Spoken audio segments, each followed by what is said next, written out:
भला हुआ मेरी माला टूट गई,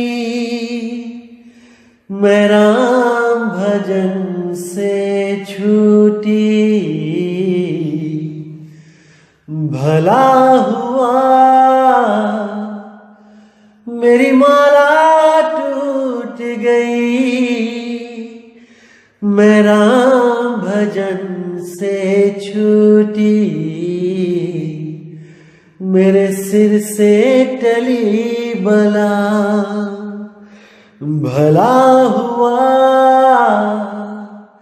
मेरी माला टूट गई, मैं राम भजन से छूटी। मैं राम भजन से छूटी। तो मेरे भाइयों, आज जो हम वाणी लेने जा रहे हैं वो बहुत ही इंपॉर्टेंट वाणी है, बहुत ज्यादा इंपॉर्टेंट वाणी है, क्योंकि इस वाणी में एक काल दूत के बारे में जिक्र है जिसका नाम है रंभदूत। अब ये वाणी लेने की जरूरत मुझे इसलिए पड़ी क्योंकि कुछ लोगों ने, जो 12वें पंथ के काल दूत है, उसके चेलों ने हमारे मदन साहिब के ऊपर ये वाणी फिट कर दी कि मदन साहिब ही काल दूत रंभ है, या जो राधापति नाम से जो कबीर साहब मिले मदन जी को, वो कबीर साहब नहीं, वो रंभदूत था। इन्होंने ऐसे करके वाणी प्रमाणित करी और क्या सबूत लिया उसमें? केवल एक शब्द कालिंजर, केवल एक कालिंजर शब्द लेकर इन्होंने अर्थ का अनर्थ कर दिया। जबकि कबीर साहब की पूरी वाणी में आज आपको बताऊंगा कि कैसे एक एक शब्द का, एक एक लाइन का कितना गूढ़ रहस्य है, उन सब को आज खोला जाएगा और इन काल दूतों के अज्ञान को करारा जवाब दिया जाएगा। तो देखते हैं भाइयों कि क्या है इस वाणी का अर्थ और कैसा अनर्थ करके आपके सामने पेश की गई ये वाणी। आइए देखते हैं। तो क्या कहती है वाणी? चार दूत कह नायक जानो, 12 पंथ कर अगवा मानो। इन्हीं चार जो पंथ चले हैं, उलट पुलट तिन्हू अर्थे हैं। 4 पंथ 12 कर मूला, वचन वंश कह हुई है सूला। सुनत वचन धर्मन घबराने, हाथ जोर विनती तिन ठाने। यानी वो 4 काल के दूत, उनको नायक जानो। नायक मतलब कि जितने 12 पंथ के जो काल दूत हैं वो इतना प्रचार नहीं कर पाएंगे, इतने लोगों को नहीं भरमा पाएंगे जितना ये 4 करेंगे, जितना ये चारों मिलके भरमाएंगे। करोड़ों लोग इनके साथ जुड़े होंगे, करोड़ों। इन्हीं के लिए बोला कि 12 पंथ कर अगुआ मानो। 12 पंथ से भी आगे ये लोग खड़े दिखाई देंगे। इतने 12 पंथों में नहीं जीव होंगे, इतने भगत वो नहीं बना पाएंगे अपने शिष्य, जितने ये 4 पंथ मिलके बनाएंगे। इन्हीं 4 जो पंथ चले हैं, उलट पुलट तिन्हू अर्थे हैं। यही जो 4 पंथ चलेंगे, ये हर वाणी का उल्टा अर्थ बताएंगे। ऐसा अर्थ बताएंगे कि उसका सिर और पैर ही नहीं होगा। फिर कह रहे 4 पंथ 12 कर मूला, वचन वंश कहे हुई है सूला। यानी ये 4 और वो 12, ये जो पंथ चलेंगे, ये वचन वंश के लिए शूल के बराबर होंगे।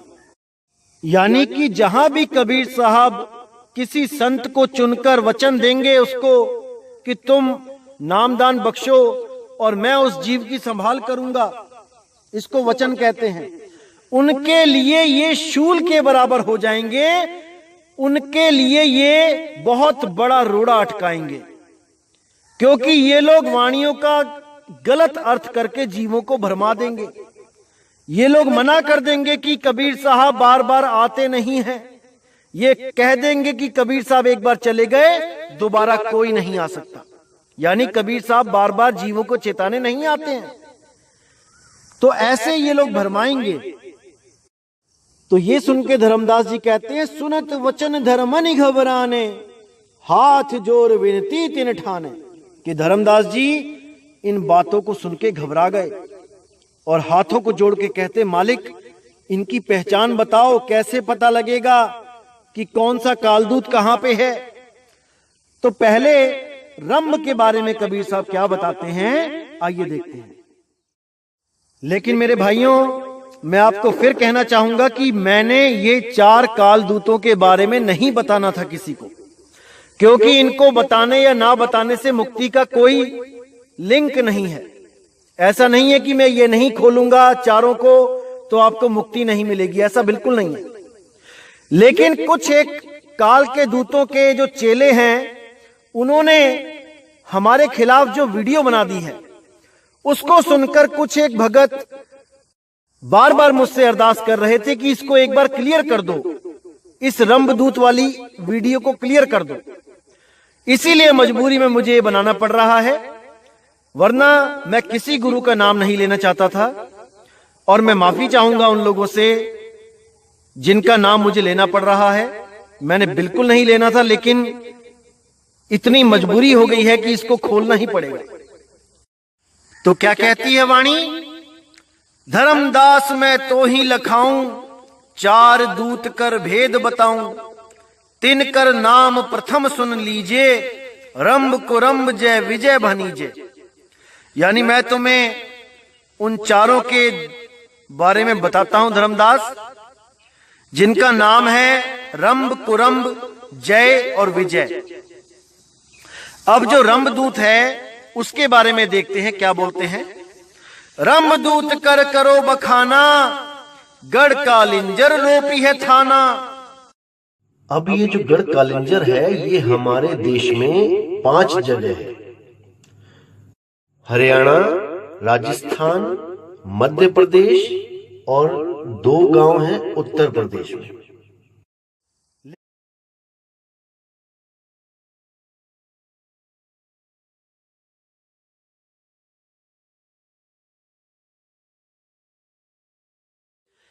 एक जगह है जहां पे मदन साहिब जहां पर आए थे जौनपुर के पास, और एक है आगरा के पास। अब आपको मैं ये बता दूं कि जो पुरानी बाणियां होती थीं, उनमें जब किसी शहर का, जगह का जिक्र किया जाता था तो पूरे मंडल का जिक्र किया जाता था।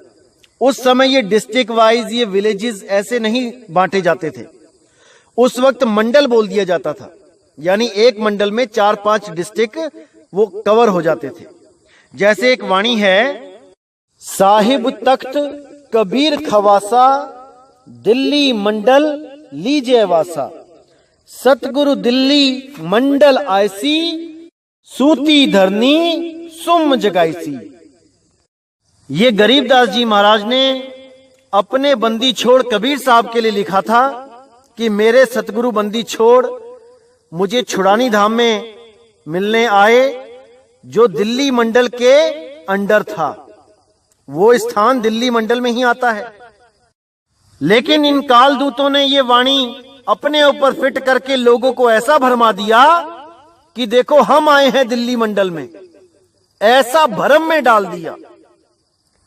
तो इसी प्रकार ये जो कालिंजर जो गांव है, ये एक तो जौनपुर में आ जाता है और एक आता है आगरा मंडल में। अब जो आगरा मंडल में आता है वो मात्र 76 किलोमीटर दूर है, और उस आगरा में जो संत हुए हैं उनको आप बखूबी जानते हैं। और 12वें पंथ के कालदूत ने भी कई बार उनको एक्सपोज किया टेलीविजन पे कि देखो इनका कोई गुरु नहीं है, ये बिना गुरु के ही भक्ति करने लगे, बिना गुरु के ही संत बन के बैठ गए। और तो और ये संत बनकर भी हुक्का नहीं छोड़ पाए, ये हुक्का चिलम तंबाकू पीते रहे। इनको बहुत एक्सपोज किया गया और उसी कालदूत के शिष्य को इतना भी समझ नहीं आया कि मेरा जो गुरु है वो किसकी बात कर रहा है। और ये केवल एक कालिंजर नाम लेकर, जैसे चूहे को हल्दी की गांठ मिल जाती है और वो पंसारी बन के बैठ जाता है, वही हाल उसका हुआ। तो मैं उस भाई को बताना चाहूंगा, बहुत अच्छी बात है कि वो अपने गुरु को डिफेंड कर रहा है, अपने गुरु को हर तरफ से बचाने की कोशिश कर रहा है। हालांकि वो समर्थ नहीं है उसका गुरु, अगर समर्थ होता तो जेल से बाहर आ जाता कब का, लेकिन फिर भी वो उसको परमात्मा घोषित करने में लगा है। तो बताना चाहूंगा कि ये वाणी क्या इसका अर्थ है और ये कहां पर सटीक बैठती है। तो देखिए क्या लिखा है वाणी में। रंब दूत कर करो बखाना, गढ़ कालिंजर रोपी है थाना। भगवान भगत वही नाम धराई, बहुतक जीव ले अपनाई। अब यहां पर आप देखेंगे इसमें क्या बताया गया कि रंब दूत कर करो बखाना, कि रंब दूत का मैं बखान करता हूं कि वो कौन होगा। गढ़ कालिंजर रोपी है थाना, यानी कि गढ़ कालिंजर के पास उसका निवास होगा। मतलब कि जिस मंडल में कालिंजर गांव आएगा वहीं पर उस काल दूत का आगमन होगा। तो कहते हैं क्या पहचान होगी उसकी। भगवान भगत वही नाम धराई। सबसे इंपॉर्टेंट ये लाइन है जो उस भाई ने नहीं बोली जिसने हमारे खिलाफ वीडियो बनाई। उसको इसका मतलब ही नहीं पता था, क्योंकि उसकी बुद्धि की दौड़ वहीं तक थी जहां तक उसने इस्तेमाल करी।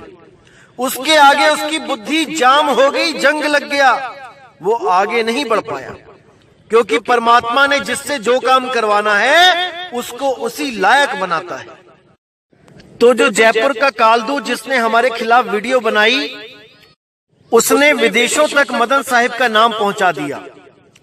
क्योंकि परमात्मा की ये लीला होती है। देखो, अगर कोई हमारी बुराई करता है तो समझ लो कि वो हमें मशहूर कर रहा है, वो हर जगह हमारा नाम फैला रहा है।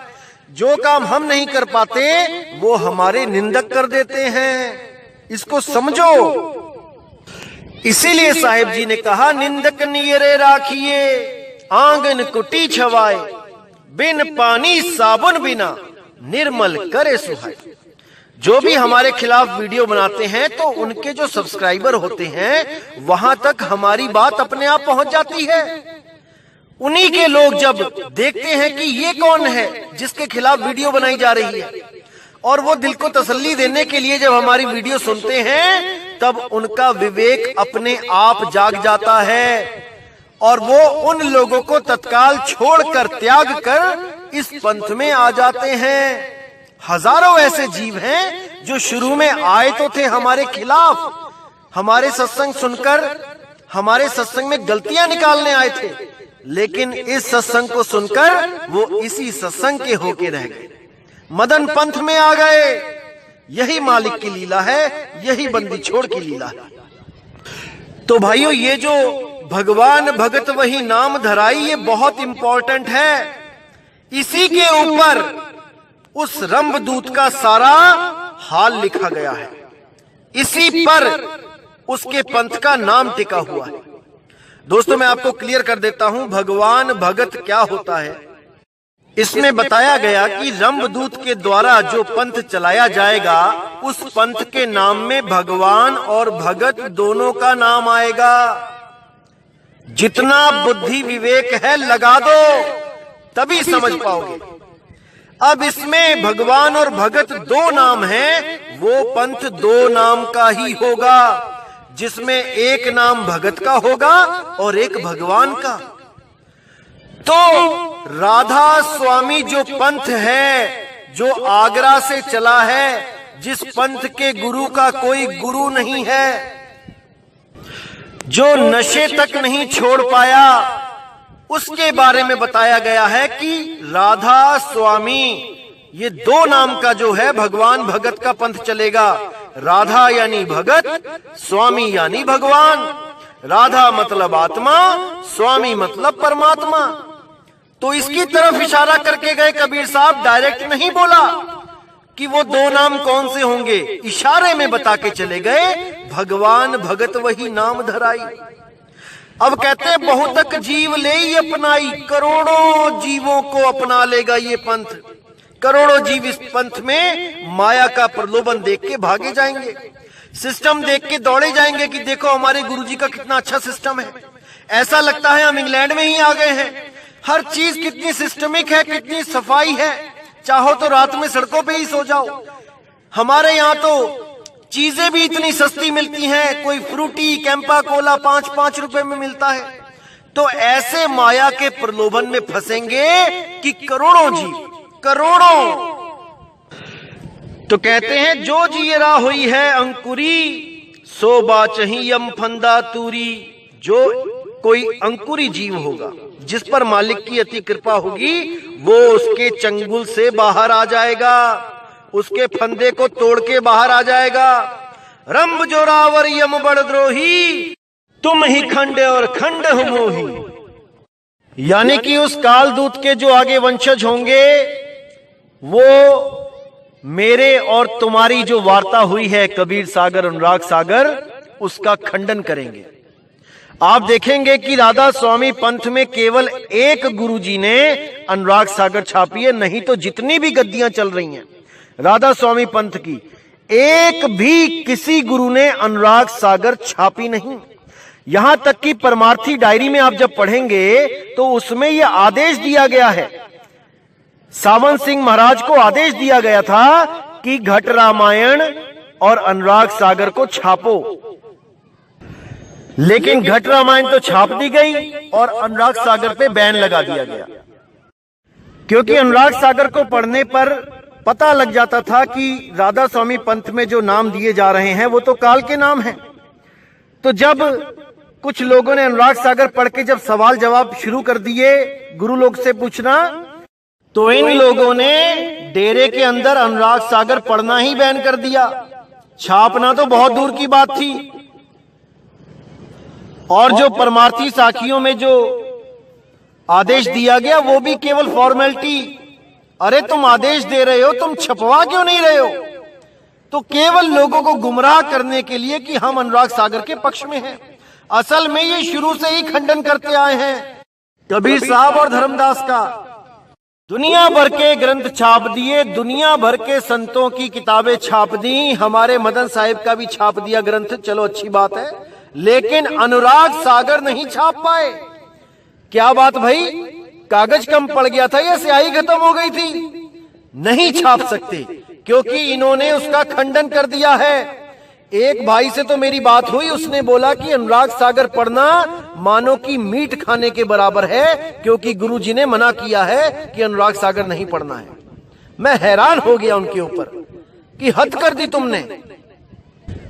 जहां तुम अपने आप को परमात्मा घोषित करते हो, वहां तो अनुराग सागर की दलीलें दे दे के, काल के बारे में बता बता के अपने आप को परमात्मा घोषित करते हो, और जहां पर अनुराग सागर छापने की बात आती है वहां पे सब ठंडे पड़ जाते हैं।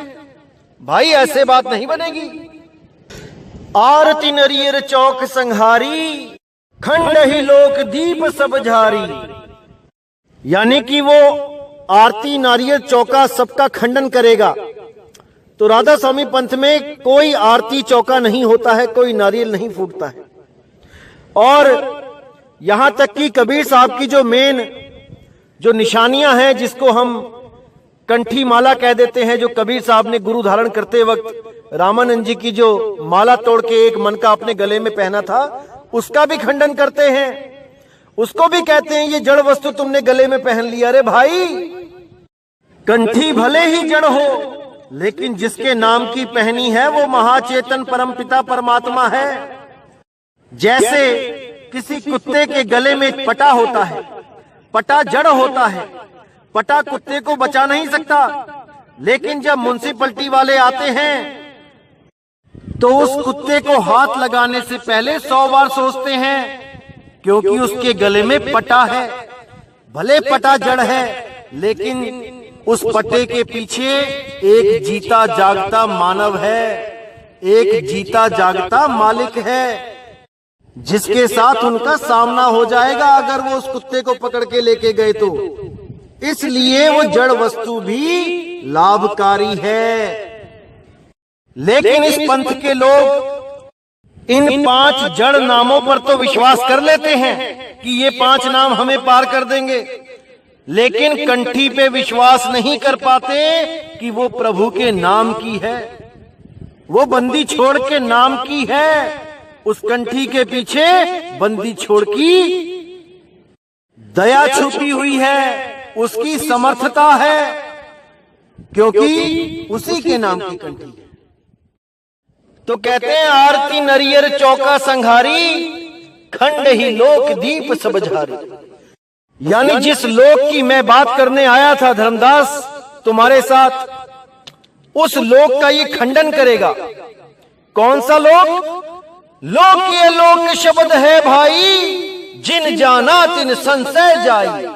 ये पंथ इस शब्द लोक का खंडन करेगा और देह में जो नकली लोक बने हुए हैं उनका प्रचार करेगा। ये बोलेंगे कि सारे लोक हमारी देह में ही है, हमारे शरीर के अंदर ही सब कुछ है, जिसको भी मिला है शरीर के अंदर ही मिला है, बाहर किसी को कुछ नहीं मिला। ऐसे बोल के ये जीवों को भ्रमित करेगा। अब कहते हैं ज्ञान ग्रंथ खंड ही बीरा, कठ ही रमैनी काल गंभीरा, कि ये मेरे ही मुकाबले में एक ग्रंथ की रचना कर देगा और उसमें तरह तरह से जीवों को भरमाएगा। मोर वचन ले करे तकरारा, ते ही फांस फंसे बहु सारा। मेरे ही वचन लेके ये गलत अनुवाद करके लोगों को फंसाएगा, जीवों को भरमाएगा। जैसे कर नैनो दीदार महल में प्यारा है कि जो व्याख्या की हुई है इस पंथ ने, वो बिल्कुल गलत महा अज्ञान भरा हुआ है। उसमें तरह तरह के शब्दों का गलत अनुवाद करके ये पंथ कबीर साहिब को भी एक देही गुरु साबित करेगा और उनकी शिक्षा के बारे में बोलेगा कि उन्होंने भी इंगला पिंगला सुषमना के अंदर जाने को बोला है। इस तरह से करोड़ों जीवों को भरमाएगा। चारों धार कथे असरारा, हमार नाम ले करे पसारा। आप ही आप कबीर कहाई, 5 तत्व बसी मोहि ठहराई। अब यहां पर मेरे भाइयों पूरा विवेक लगा दो। इसमें इन्होंने बोला कि आप ही आप कबीर कहाई, यानी कि इस पंथ के जितने भी काल के दूत, जो भी इस पंथ में गुरु बैठ जाएगा बनके, वो अपने आप को कबीर कहलाएगा, वो अपने आप को सतपुरुष कहलाएगा। कैसे कहलाएगा? केवल एक वाणी का सहारा लेके। और वो वाणी क्या है? मौला बंदा बन आया।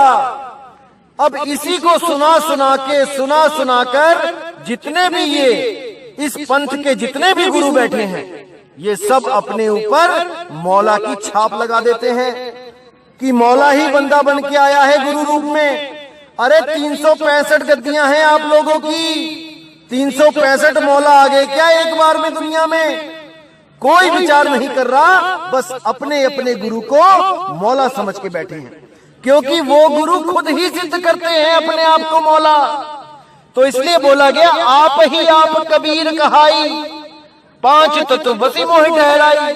और मुझे भी यानी कबीर साहब को भी ये बना के पेश किया जाता है कि वो भी माँ बाप के मिलन से आए हैं, वो भी 5 तत्वों के ही पुतले हैं, वो भी हमारी तुम्हारी तरह 5 तत्वों की देह धारण करके आए हैं, वो भी खाते पीते हैं। ये सब भ्रम फैलाया जाएगा। इसका प्रमाण आप संत मत प्रकाश भाग 4 में देख सकते हैं, जहां पर एक जिज्ञासु जीव ने सावन सिंह महाराज जी से सवाल किया कि महाराज, संतों की गति कहां तक होती है? संतों के बारे में हम क्या कह सकते हैं? क्या होते हैं संत? तो वहां पर उन्होंने अनुराग सागर का वृतांत सुनाते हुए कहा कि जब रानी इंदुमती सतलोक पहुंची और वहां देखा उन्होंने कि जो मुझे लेके गए थे वो कबीर जी मुनिंद्र रूप में वहीं सिंहासन पे बैठे हुए हैं। तो मैं बड़ी हैरान होकर पूछने लगी कि महाराज आप मुझे पहले बता देते कि आप ही परमात्मा हो। तो वो कहते कि तुम्हें यकीन नहीं होता इसलिए मैंने नहीं बताया। इसलिए संत तो परमात्मा ही होते हैं, यानी कि अपने आप को परमात्मा घोषित करने के लिए कबीर साहब का वृतांत सुनाया। इसको कहते हैं आप ही आप कबीर कहाई, पंच तत्व बसी मोहे ठहराई। यानी 5 तत्व का जो अपना शरीर है, जो संत जी बैठे हुए हैं, कबीर साहब को भी 5 तत्वों में ही घोषित कर देते हैं। और ऐसे और भी लोग हैं इस दुनिया में जो अपने अपने गुरु को कहते हैं कि वो परमात्मा है। और इस 12वें पंथ के कालदूत का जो चेला है उसने तो हद ही कर दी है। वो तो यहां तक घोषित कर चुका है कि मेरे गुरु की आत्मा तो सतलोक चली गई और कबीर साहब की आत्मा मेरे गुरु के 5 तत्व के शरीर में घुस गई। हद कर दी इस भाई ने। असली रंभदूत तो यही लग रहा है मुझे। तो अच्छी तरह समझना है मेरे भाई, एक एक वाणी का एक एक शब्द का बहुत गहरा अर्थ होता है। अब कहते हैं थाप ही जीव पुरुष संभाई, खंड ही पुरुष जीव वरलाई। यानी कि ये अपने आप को परमात्मा घोषित करते हैं जबकि ये स्वयं जीव हैं। जीव जो 5 तत्वों में आ जाता है वो जीव ही कहलाता है, चाहे वो गुरु हो चाहे वो चेला। तो थाप ही जीव पुरुष संभाई, ये अपने आप को यानी जीव को ही परमात्मा घोषित कर देते हैं। बाकी जीव नीचे बैठ के सत्संग सुनते हैं और ये जीव जो गुरु बन बैठे हैं ये परमात्मा बन जाते हैं। जीव ही जीव का परमात्मा बन जाता है। खंड ही पुरुष जीव वरलाई, उस परमपिता परमात्मा का खंडन कर देते हैं जो अजूनी है, जो कभी किसी जून में नहीं आता, जो 4 दाग से न्यारा है, उस गुरु का खंडन कर देते हैं। कहते हैं ऐसा कोई गुरु नहीं जो बिना माँ बाप के आए। तो यही वो कालदूत है, रंभदूत है, जिसकी चाल को समझो मेरे भाई। मदन साहिब रंभदूत नहीं है। मदन साहिब की महिमा तो अभी मैंने गाई ही नहीं है। अभी जब मदन साहिब की महिमा गाई जाएगी तब समझ में आएगा आपको कि मदन साहिब है क्या, क्या है मदन साहिब। समय आने दो, घर घर में एक ही नाम होगा, मदन साहिब मदन साहिब मदन साहिब। क्योंकि ये वही संत हैं जिनको गुप्त रूप से कबीर साहब ने छुपा के रखा और समय आने पर इनको प्रकट किया। अभी समय आने दो मेरे भाई, ऐसा समय आएगा जो पूरे विश्व में बच्चा बच्चा मदन साहिब को जानेगा। जैसे बच्चा बच्चा नानक साहिब को, कबीर साहिब को, इनको जानता है, वैसे ही मदन साहिब को भी जानेगा। बस समय आने दो, इंतजार करो। अरे जिस मदन साहिब की वाणियां तुम्हारे गुरु हर सत्संग में गाते रहे, उनको पता नहीं लगा कि मदन साहिब काल के दूत हैं। और ये गुरु का चेला, ये गुरु से भी आगे चला गया, दिव्य दृष्टा हो गया, इसकी तीसरी आंख खुल गई। जो गुरु नहीं बता पाया वो ये बताने चला है कि मदन साहिब कालदूत हैं। शर्म कर ले भाई, शर्म कर ले। अभी 1000 जन्म और लग जाएंगे मदन साहिब को समझने के लिए। जो समझा रहा हूं उसको अच्छी तरह समझ ले। समय निकल गया तो कुछ हाथ पल्ले नहीं रहेगा। तो मेरे भाई, आज का जो सत्संग था मैं समाप्त करता हूं और उम्मीद करूंगा कि अब रंभदूत को आप अच्छी तरह समझ चुके हो वो कौन है, और दोबारा मदन साहिब को रंभदूत कहने की हिम्मत नहीं करोगे अगर सच में थोड़ा भी विवेक होगा। अगर बुद्धि बेच के ही खा गए हो तो जो मर्जी बोलते रहो, इससे कोई फर्क नहीं पड़ता। तो अब मुझे विदा कीजिए। जय गुरुबंदी छोड़ वैराग साहिब, जय गुरुबंदी छोड़ साधु शरण साहिब, जय गुरुबंदी छोड़ बाबा मदन साहिब, जय जय सतगुरुबंदी छोड़ सतगुरु सत्य कबीर साहिब की सदा ही जय हो। सदा ही जय हो मेरे मालिक की साई बंदगी सतनाम।